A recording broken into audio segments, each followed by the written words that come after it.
Sai wisdom for challenges சவால்களுக்கான சாய் ஞானம் 2. என் நாமத்தை உச்சரித்தால் நான் உடனே ஓடி வருவேன். நடக்கும் பிரச்சனை எவ்வளவு பெரியதாயிருந்தாலும் சாய் என்ற நாமத்தை மனசோடு அழைக்கும்போது பாபா அருகில் இருப்பார். அழைப்பின் உண்மை முக்கியம். பயமும் குழப்பமும் அமைதியாகிவிடும். என்னை நம்பி வந்தவர் எவரும் வெறுமையாக திரும்ப மாட்டார். சிரமம், துக்கம், தோல்வி எதுவாக இருந்தாலும் பாபாவிடம் சரணாகதி கொண்டவர் கைவிடப்பட மாட்டார். பாபா தற்காலிக தாமதம் கொடுக்கலாம், ஆனால் நிரந்தர மறுப்பு ஒருபோதும் இல்லை. நான் உயிரோடு இருப்பதைப் போல என் சமாதி கூட பேசும், ஆசிர்வதிக்கும், வழிகாட்டும். ஷிரிடி சமாதி ஒரு கல்லறை அல்ல, அது சக்தி ஸ்தலம். அங்கே கூறப்படும் பிரார்த்தனை பாபா நேரடியாக கேட்கிறார் என்று பக்தர்கள் நம்புகிறார்கள். என்னை நாடுபவர்களின் எண்ணங்களை நான் நிறைவேற்றுவேன். உங்கள் மனத்தில் வரும் பாவனைகளும் வேண்டுகோள்களும் பாபாவுக்குத் தெரியும். ஆனால் பாபா உங்களுக்கு ஏற்றது என்னவோ அதைத்தான் தருவார். அதுவே உண்மையான அருள்.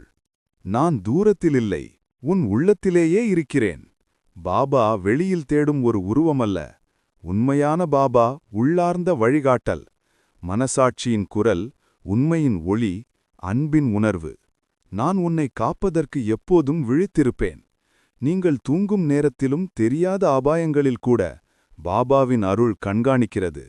அருள் பாதுகாப்பு நெருக்கடி நேரங்களில் அற்புதமாக செயல்படும். என்னை நம்பிக்கையோடு நினைத்தால் உனக்கு தேவையானதை நான் ஏற்பாடு செய்வேன். ஆரோக்கியம், வேலை, உறவுகள், மன அமைதி எதுவாக இருந்தாலும் பாபா சரியான நேரத்தில் சரியான வழியை ஏற்படுத்துவார். உன் சுமையை என்மேல் சுமத்திவிடு, நான் அதை சுமந்து நடத்துவேன். போராட்டத்தை நீயே முழுவதும் சுமக்க வேண்டியதில்லை.